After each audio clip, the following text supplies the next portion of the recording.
Hi friends, welcome to Growing as Grown-Ups, where we believe each of us has the opportunity to keep growing in ways that can fundamentally improve our life effectiveness, our leadership influence, and our well-being. Through interviews, stories, and practical principles, we explore how you can accelerate your growth and unlock your potential to make the difference you want to make. And now, your hosts from the Leaders Lyceum, Dr. Sarah Musgrove and Dr. Keith Eigel. Hello, everyone, and welcome to the Growing as Grown-Ups podcast. We have episode 8 for you today, Keith's conversation with CJ Stewart. So, Keith, why don't you tell our listeners who CJ is? Yeah, CJ's an Atlanta native. He's known in some other communities around the country, but he's an Atlanta native. He grew up here, former Chicago Cubs outfielder, Amazon #1 best-selling author. And for the last 22 years, it's interesting, after his professional baseball career ended, he really leveraged that into becoming one of the top baseball development, especially hitting professionals in the whole country. And he's developed some of the top talent anywhere. Just as a sampling, if you're from the Atlanta area, former Braves superstars Jason Hayward and Andrew Jones are both students of CJ's, and he's just had, just an amazing impact in that world. He's so good at what he does. But I think the thing that captivates me most about CJ is that he and his wife, Kelly, started a nonprofit called L.E.A.D that really works to empower the at-risk kids in our city, mostly young Black boys, to transform their lives so that they can transform the city, so that Atlanta can transform the world. And man, CJ gets what it means to be at risk. He grew up in Atlanta, one of Atlanta's absolutely roughest neighborhoods during that area, an area called Hollywood Brooks, down off Bankhead Highway. And but he was one of those kids that just through circumstances and what he calls the help of some kind strangers, he sort of beat the odds getting out of this. And it was actually, baseball became the vehicle for that. CJ and Kelly, the work that they've started and what they're doing through L.E.A.D is a way for these counted out kids, not the rock stars, not the superstars, not the nominated in kids, but the, as CJ likes to say, we scout the counted out, and he finds these kids that are going to fall through the cracks and helps them beat the odds from being counted out. We talk so often in the Growing as Grown-Ups podcast about how challenges are fuel for growth, and CJ takes this idea a step further. He believes our life purpose is actually rooted in our challenges, and so encourages us to embrace them and run to them like only we can. Wow, what a cool guy. I don't know him as well as you do, but I'm just so inspired by what he has done with his life and his talents and his gifts. So I do know, just to give our listeners a heads up, that in the recording of this podcast, there was some construction going on in the background. So you'll hear a little bit of hammering and some different noises. So it's just part of life. Sarah, let me just say, I have not been down to the facility yet. I've only seen pictures of it, but through some generous donors and the commitment that CJ and Kelly have made, they are building this hitting facility in the center of Atlanta in a really rough area that rivals in quality what the Braves have at SunTrust Park. So it is like they're going top notch to give these kids the kind of exposure. And it's just such a cool story. He's such an outspoken person. He is so into the racial tension things. Some of this will come up in the interview, but let's let it unfold. All right, so here we have your conversation with CJ Stewart. All right, everybody, I have CJ Stewart with me. And CJ, oh my gosh, my friend, what a privilege to have you on this podcast. I've got a handful of favorite people in the world, but you are one of them, and your story just blows me away. So thank you for spending some time with our audience today. Yes, I'm excited to be with you, and also just sharing with everybody how you had such an impact on me so that I can be considered a good person. So yeah, this is great. Super generous. That's nice. Hey, we will have introduced you a little bit already in the podcast prior to just some of the kind of biographical sorts of things, but your story is just such a remarkable story. We ask people a lot of times, think back in your life to challenges that you faced that have really shaped you made you into who you are now.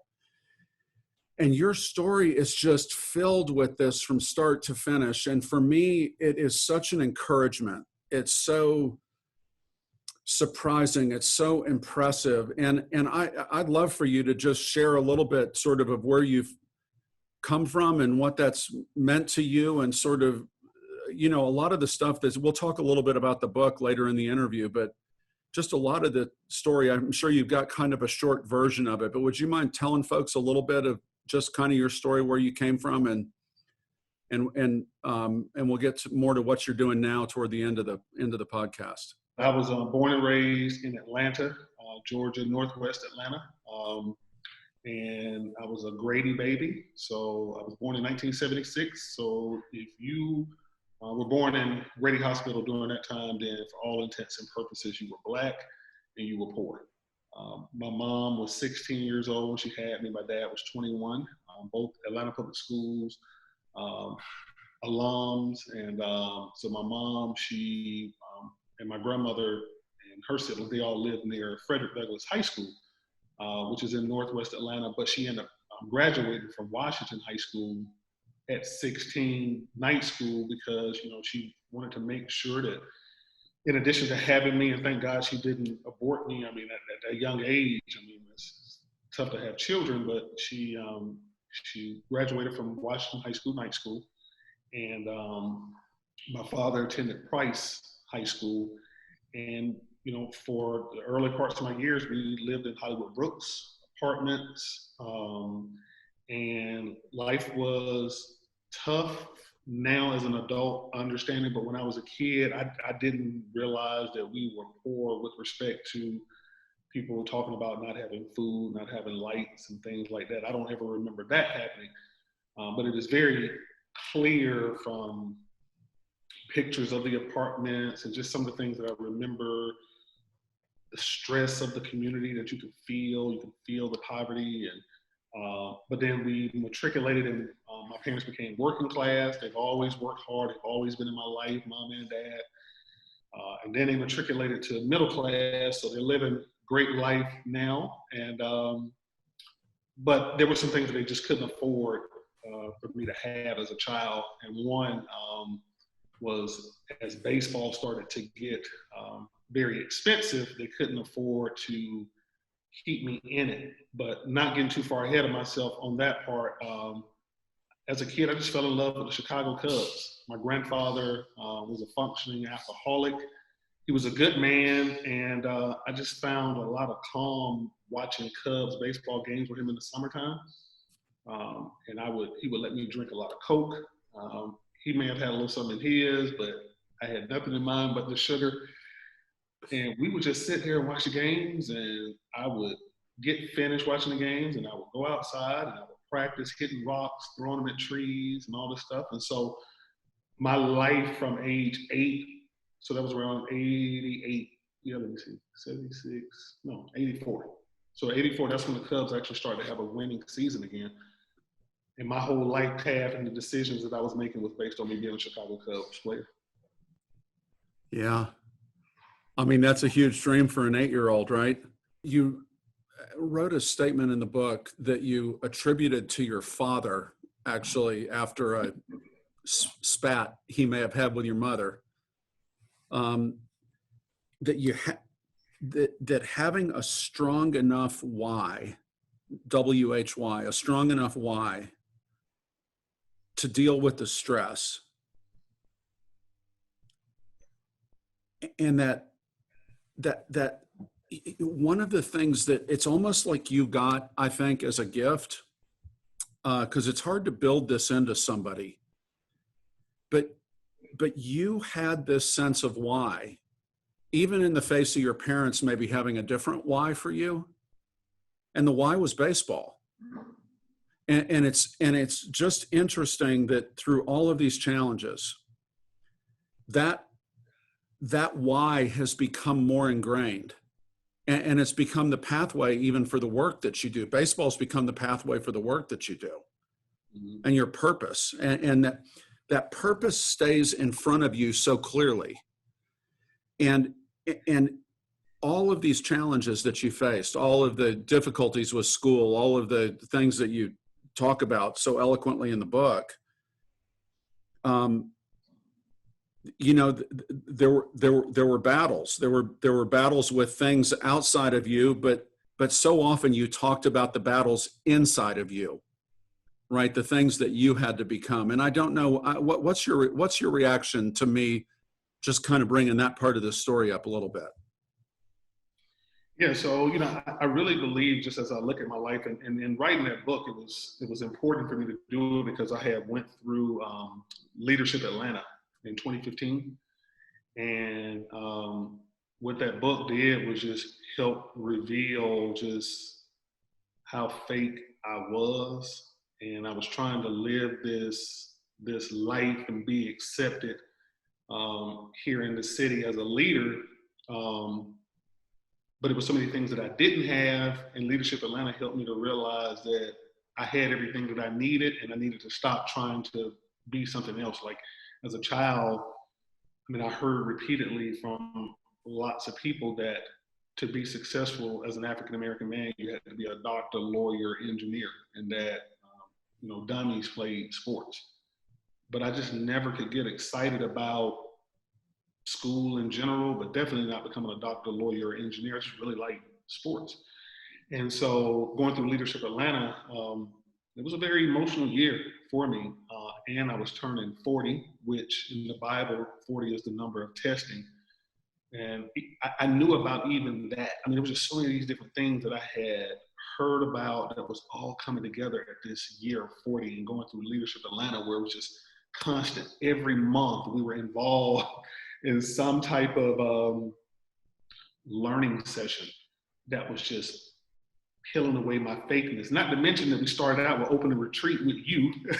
And, even that, I mean, it was just kind of like, wow, just this whole new perspective and making me see myself. But so the book allowed me to get my story straight and make sure that I knew it so that I can be consistent with it versus having all these different stories. And I was trying to act like I had a college degree. I never said that I had one, but I was trying to figure out, okay, how do people act to have a college degree? Because I flunked out of college twice. I was trying to act like I cared about art. I was trying to act like I cared about playing golf. And it's like, I don't care about any of this stuff. So I had all these different personalities. So the book allowed me to just say, hey, look, here's who I am. This is what I care about. This is what I don't care about. Yeah, it created the exercise of writing the book created the reflection that was required to really be grounded in your who and your why that you wanted to be about, the mission of your life in so many ways. Is that what you're saying? That process of writing the book was so healing, and I think everybody should write a book. But at the very least, if you don't write a book, I mean, a weekly blog, just to help you be clear on what you care about. Because one of the things we do a great job of is before we lie to other people, we lie to ourselves daily. I mean, just like it's crazy. I used to do it all the time. Just fake it till you make it. God, I forget the quote, but it just talks about, like the daily struggle is just trying to be yourself. The world is wanting you to, be different things every day, and deep down inside what it is you want to do and what you care about, and you're just battling against what everybody else wants you to do. So, again, just being an athlete and dealing with baseball and trying to figure out how to lead in this city of Atlanta without a college degree. And if you do have a college degree and you're not at a prestigious university, then you almost don't matter. But then, for me, once I started to really lean in and write this book and be able to own my own story, I knew one of the advantages that I had was the ability to be consistent. And I also had joy on my side rather than happiness. I mean, I was around a lot of people that was happy, and I was feeling joy. And the difference is happiness is conditional, and joy is unconditional. Mm. And so, you know, for me, when I would show up in my $150 K&G suit on, and I'm having to compete with people that's got on tailor-made $1,000 suits, I knew that I had a life mission to be significant, serving millions, bringing them into a relationship with Jesus Christ, starting with my wife, Kelly, my daughter, Mackenzie, and my daughter, McKenna. And so I knew my mission, which is why, which gave me direction on who to talk to, who not to talk to, what to say yes to, always saying yes to assignments and no to invitations. And I had the freedom of not having to waste time and energy being places where I didn't want to be. And so, you know, just writing the book and just having some being grounded allowed me to just be able to focus and just experience and joy. Oh my gosh. It was interesting to me as a developmental psychologist, as someone who kind of studies how we keep growing as people and eventually as grownups, is how much kind of the stage appropriate stuff, like the way your parents shaped so many important values into you in your first 10 years. And you just kind of took those on as their child. As you got into your teenage years and your early 20s, so much of this allowing the outside world to have influences with you. And you even speak a little bit about how some lucky things kind of happened that took you down a good path instead of a path but you had this odd sort of centering from 8 years of age, which is crazy to me, that I'm going to be a professional baseball player. Better than that, I'm going to play for the Cubs. Right. And that it was almost like a true north that probably at that point you couldn't describe it as a true north. It was just the thing that you wanted to be about. Mm-hmm. And yet what was challenging you during all that time is this, how you were going to be seen, allowing the career to define you, what other people thought of you, all of these, allowing these outside sources. And even as you reflected back earlier in this very conversation that we're having, you talked about how you were trying to be what everybody else wanted you to be, right? And it was like Leadership Atlanta was this thing that just allowed you maybe the point of reflection, the intentional challenges that just kept getting interjected.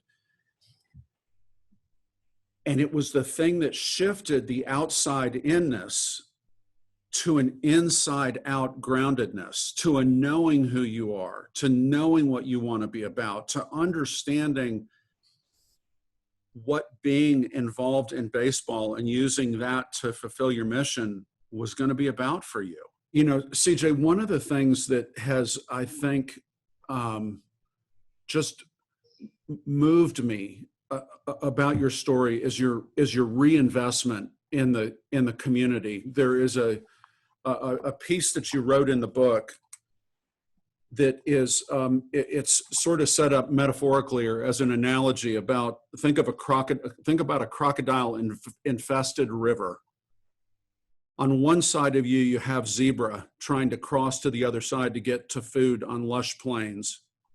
As the zebra enter the water, the crocs are ready and waiting to sink their teeth into them. Some of the zebra will make it across without incident. Others will inevitably get caught and become entangled within the croc's jaws. Some will die, some will manage to break free, yet with many scars, some of those scars may never heal. The zebra represent black boys in Atlanta. The crocs represent three evil barriers in life that are designed to destroy them: crime, poverty, and racism. I've decided not to be a spectator on the sideline of this struggle. I am in a lifeboat in the river right in the midst of the crocs. I'm waiting to rescue any boy and young man that will grab hold of a baseball bat that I extend to them, if they choose to grab hold of that bat. I will pull them into my boat and take them safely across the river. I've survived the very same struggle. And as a survivor, it's my duty, my burden, and my blessing to provide safe passage to others. I mean, that, I get why they grab that out and put that on the back of the book, but when it's told inside of the book, it's such a powerful story. And your mission in life is so grounded. It's so self-authored when there were so many forces early in your life that tried to pull you in different directions. Some of those were maybe self-imposed by you. Some of those were circumstantial. One of the things that I discovered was conviction leads to connection. So once I am convicted, then it gets me connected to what I'm supposed to be doing or who I'm supposed to care about. That conviction is hard, and it's heart work, HEART, heart work. But it has me really connected to my purpose, and then my connection leads to consensus around what I'm supposed to do, and then that leads to collaboration and then change. So for the first time in my life, around 40, I just started realizing that, being convicted is an important thing. I also realized that the Latin word for passion is suffering. So whatever you're suffering from is what you're passionate about. And that also leads to purpose. As you think now about what's going on in the world, I mean, we're doing this over Zoom because of this pandemic. We've got social unrest that's been brewing in the country at a new level that's taken place, racial unrest that is brewing in a way that I think many people kind of stuffed that in a drawer and thought, well, I think we're doing pretty good here, right? And we're not. There's a lot of growing that we as a country have left to do. You've been vocal about it. You've been sought out by the governor and senators and other people to kind of speak into this. So all of this challenge is brewing all around us right now. That's my point. There's all of this challenge is brewing around us right now. What is pushing on you right now that you can imagine being the type of thing that is going to change you 2 years, 3 years down the road, even changing you right now? What challenges are most prevalent in your world as we're speaking? So, just embracing significance is the thing that I'm really, I struggle with, because, I got to really work hard to just not apologize for being great at what I do. I want to be around powerful people, which allows me to empower our ambassadors. Black boys that we scout and count out that are struggling with grades, attendance, and behavior, that are living at and below the poverty level. Some of our boys don't fit that full criteria, but most do. But one thing we will not do is we will not serve boys who feel like they're better than the ones that are struggling the most and the most vulnerable in the city. So with that power, I get to empower. I want to make sure that I'm able to get things done to where my influence is going to also be able to help thousands of people. Now, everybody doesn't think that way, and it took me a while to get to that point. But now that I'm here, I ain't got time to be trying to help one kid at a time. I don't have time for that. One person at a time. That's not my mindset. I'm trying to make sure that anything that I do, that it can have an impact on millions of people. I want to be significant, serving millions, not directly. I don't know anybody that has the capacity to just deal with 1 million people directly, but indirectly, through my wife, through my daughters, through our ambassadors, through you, through other people, having an impact. But even for me, without a college degree, unapologetically, I am someone of significance, and I have a huge responsibility to develop counted out Black boys. Not boys that are on track to graduate from high school, not boys who are part of a family tradition of fraternities and sororities, not Black boys who come from a well-known last name. I'm talking about boys that are among the residue. So when I was born and raised in Bankhead, I was among the residue, not the bourgeois. not the bourgeois blacks.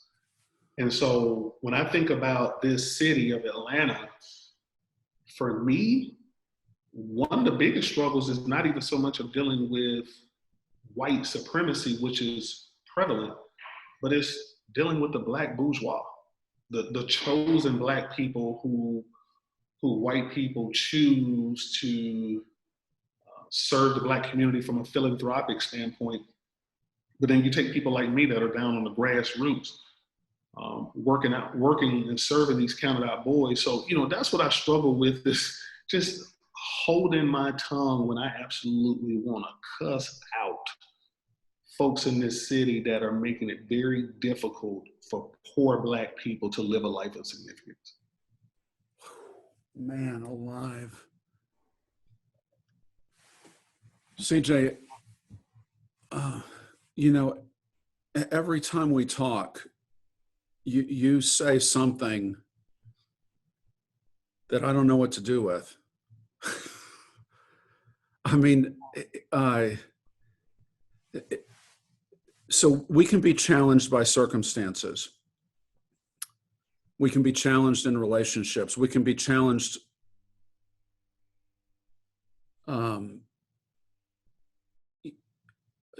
there are so many sort of outside in challenges that we face. But however we are making sense of the world at the moment is our status quo for how we make sense of the world. It's just the lens through which we see the world. And every single time we talk, you say something that challenges my understanding. And then I get off the phone with you and I got to decide, well, what am I going to do with that? And the feeling mutual. I mean, going through, like I said, just one of the things that I love about, that whole Leadership Atlanta experience, meeting you and being in that session for the opening retreat was so impactful, because it really started to help me. So there are frequently asked questions, and then there are should ask questions. And should ask questions make you go deep. Frequently asked questions is kind of like fishing on the shore. You don't catch big fish. Big fish don't live on the shore. They're like in the deep waters. But then even also too, going through Leaders Lyceum with you through the Atlanta Resource Foundation, and the introspection that you're forced to do. I could have gave up and just walked out of your session, but I was just like, man, I'm growing too much. Like I'm with myself and I'm learning from myself. And so even where I am now, which I'm not going to apologize. Right now I'm in a great place, which is important as a leader, because hurting people hurt people. So I'm imperfect, but I got a lot of people around me, including you, that convict me to get me reconnected or keep me connected to my life purpose. For me, my life is going to pure hell if I keep people that convict me away from me. So conviction is healthy. Yeah, it's come up on almost every podcast we've done, but the importance of having the right people in your life, and you've already named 5 people since we started this podcast, but I love you made a statement. If you're trying to win alone, stop it now, right? And that's having those people around you that can push you, but also support you. If you had, I'm giving you the opportunity now to actually, what would you say as an encouragement to folks who are on the journey, maybe already kind of grounded in who they are, but many who may not be very grounded in who they are, kind of just trying to make it work, worrying about what other people think, wherever they are in the journey? What encouragement would you have for them to keep growing? So I'll just start with, just dealing with it from a conviction standpoint. If you keep running from yourself, you're going to kill yourself. You're going to wait. If you keep running from yourself, you're going to kill yourself. you're gonna kill yourself. I mean, it's just exhausting to be living this life that other people want you to live versus you um, getting grounded in who you are and then being able to see and realize who you're supposed to become. Um, you know, you look at your calendar and you probably got 10 things going on in the week that you absolutely don't care anything about. You're probably meeting with people that you don't care anything about. Now, everybody is important and everything is important, but we only have so much capacity to care for people and for things. And so just being worn out, I mean, I'm sure a lot of people during COVID, it was a blessing to just be able to break away from work and break away from doing all these extra things and just starting to realize like, man, I actually got some time to like meditate, which when I'm thinking about meditation, I'm not thinking about it from a, I don't know, a scientific standpoint. It's just literally like just being still and just hearing your thoughts. And then being able to, you know, take time to read books or listen to a podcast like this. So, you know, my encouragement is just conviction leads to connection. With whatever if you feel disconnected, embrace conviction because that conviction is going to get you connected to your purpose, your reason. And then that purpose is going to be sustained by grit, which is the relentless pursuit of purpose. So you've already gone through a lot in your life. If you're struggling right now, the good news is if you're struggling, at least you're not stupid. I want to hear what you're saying. I want to hear it clearly because I think it's important. How do we run from ourselves in ways that keep us from, is it like hearing the conviction? What is it with the conviction? Just talk to me more about that if you don't mind. I'm trying to think of the most recent. I mean, you know, even in my house and me being married, I love my wife, and I say it, but then I don't. I got to make sure I'm doing it, and so that requires sacrifice, and it requires doing things that you don't want to do that you need to do. Like I may be at home and I want to spend time on my phone and, you know, scrolling through social media. That's what I want to do. But what I need to do is spend time talking to my wife and spending time with her doing Bible study. So if that's something that I'm neglecting, then I need to be doing that. Another example, this morning we just got a chocolate lab. And so with that chocolate lab, we've had it for less than a week. And, you know, my wife, she's been spending a lot of time training the dog, and she asked me this morning, I woke up at 6:15 and she said, do you want me to go out and walk the dog? And I'm like, hell yeah, I do. But it was like, you know what, but I need you to get some rest, so I'll go do it.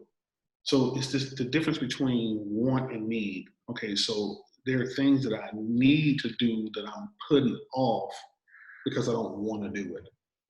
And that's what I'm talking about, convicting. I have this inner voice that's saying, you need to do this. You need to work out. So the conviction is the voice that we hear that is telling us it's like the angel that sits on the shoulder that says this is the right thing to do. Is that, I mean, that may be oversimplifying it, but no, that angel represents need, and then this bad angel is the want. So we end up doing everything we want to do and don't do the things we need to do. So I want to eat desserts every night.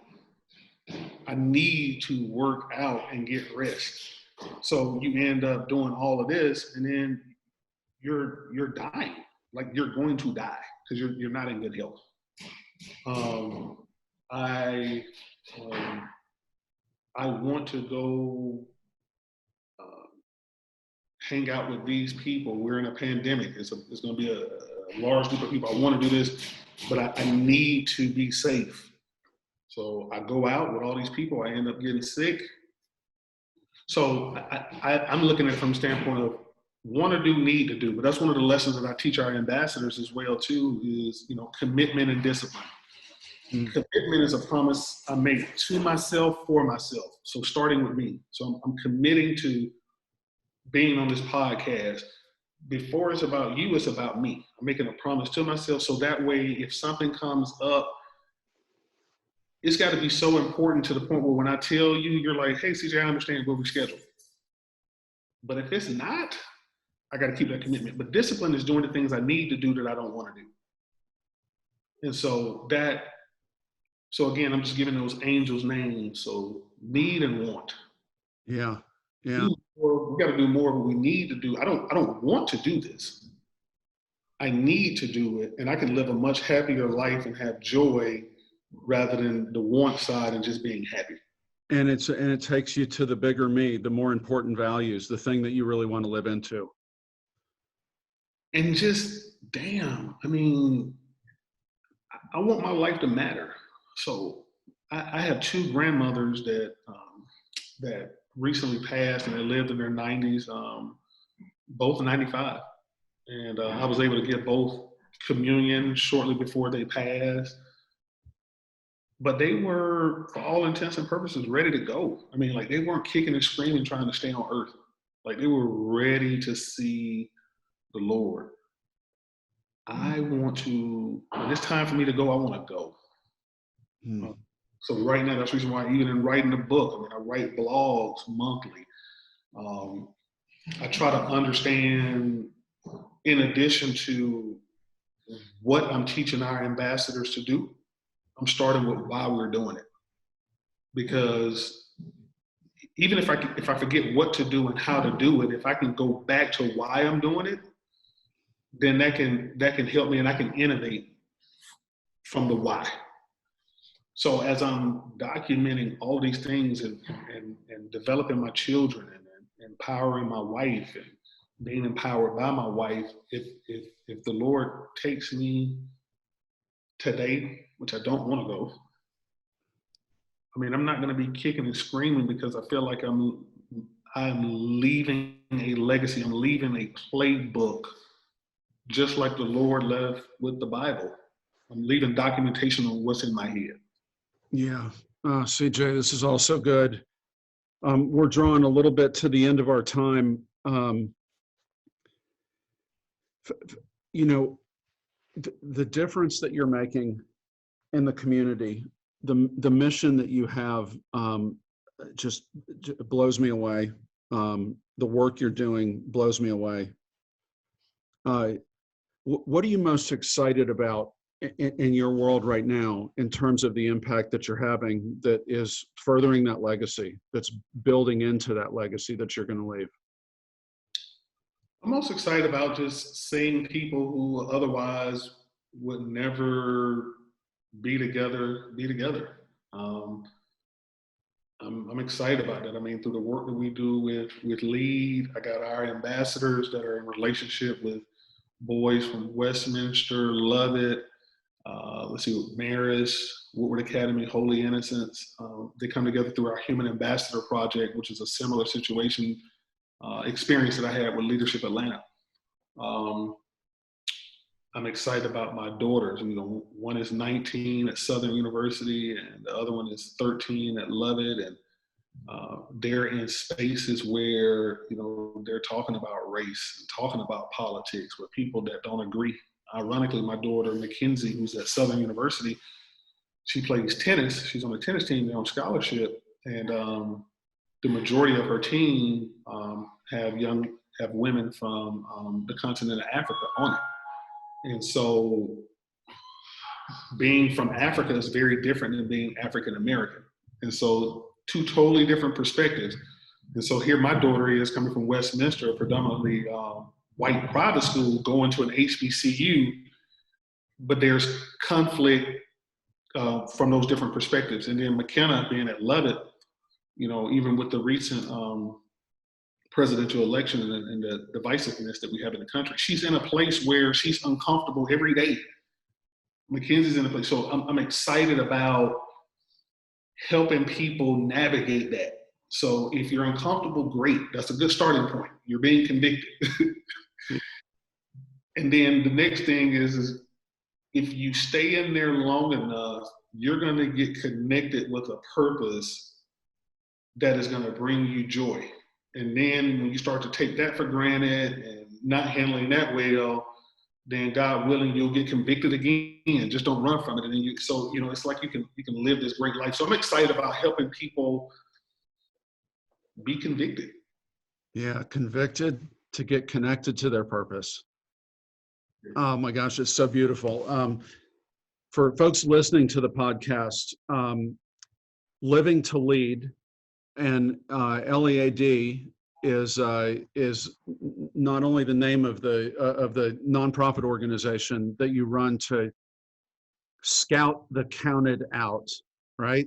Did I say that right? Yes. But it stands for, remind me what L.E.A.D stands for. It stands for Launch, Expose, Advise, and Direct, which is, I think a great mantra, not only for myself, but for everybody else, just launching, being exposed, advise, and direct. Launch, Expose, Advise, Direct, a story of passion, purpose, and grit. You can get this on Amazon, folks. If you're watching the video, there's the cover of the book. I have to tell you, this book I've read twice. Both times I think I've read it in an hour, maybe an hour and 15 minutes. I've got it all marked up. CJ, your story is amazing. It's more than inspirational, it's challenging. And you and I grew up in some pretty different circumstances. And man, the way your story intersects with my life and gets me to look at my life is a big deal. And so I hope folks gain that today. But thank you for sharing that story with us today and just sharing your perspective on what's going on in your world. I so appreciate it. Well, thank you, Keith, for just giving me a voice. I mean, right now, just as we deal with the racial climate, one of the things that African American people in general, but me specifically as an African American man, I want my voice to be heard. I want my pain to be shared so that people can be empathetic and then come alongside me to help. If for no other way, just to be in prayer. But when people see me and they may say, well, God, CJ, he's not himself.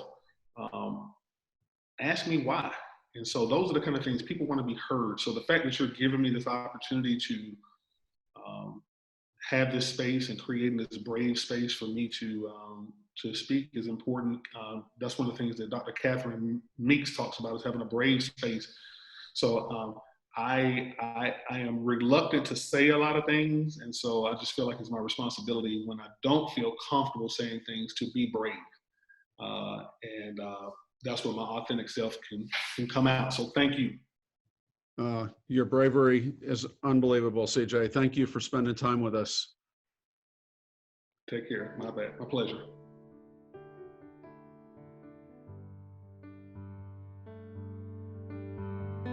Keith, what a fun guy. He's so interesting and so fascinating, and I'm really eager to read his book. I may have to steal it from your bookshelf here in a little bit, but I think...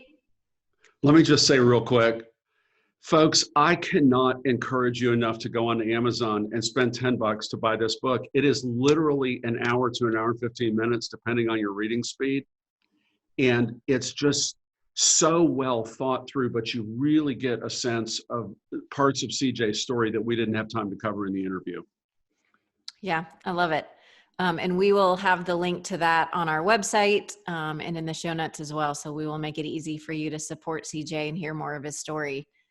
But I think one of the things that struck me the most, especially in light of what we do for a living, right? This idea of helping grownups grow up, or keep growing, is he talks about this big life transition that happened for him around the age of 40. And developmentally, it was just so appropriate. But he talks about how he realized he was being fake in his life. He was pretending that he was something that he wasn't. He was pretending that he cared about things he didn't care about.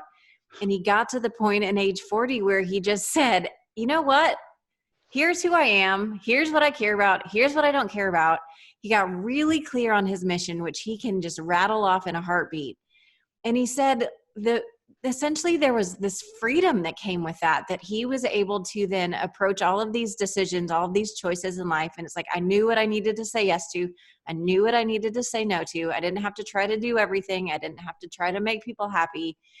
And like, that is exactly the thing that we love to do, is help people come to that realization and get grounded in who they are, so that they can then be so much more effective in the way that they lead, because they're clear on what they're leading towards.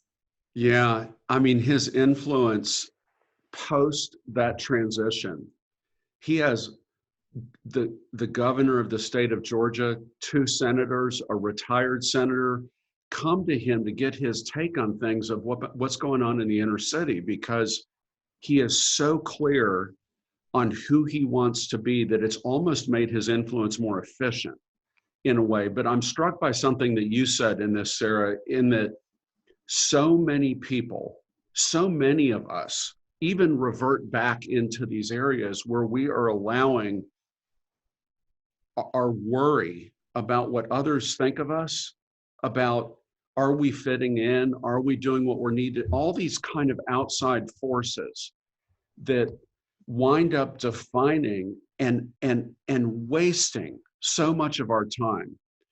And man, CJ's just, it sounds harsh when he talks about it to me, even when I listen back on the interview. It sounds harsh when he says, I've decided what I care about and what I don't care about. And he said, look, everything's important, but I got to let go of the stuff that I don't care about, that doesn't fit my mission. And the way his influence has stepped up in the community post that transition, that's what I want for our listeners. I want them to know what they want to be about, the difference that they want to make, that they would be able to rattle off their mission statement like that. Yeah, really, really true. I think another thing that I really loved, and CJ's so good with his alliterations and his catchphrases, is he always can find all the words that start with the same letter, but and I'm not going to remember them all, but conviction leads to connection. And I've sat with this. I heard your conversation with him a few days ago, and so I've kind of sat with that for a few days and thought about what it meant.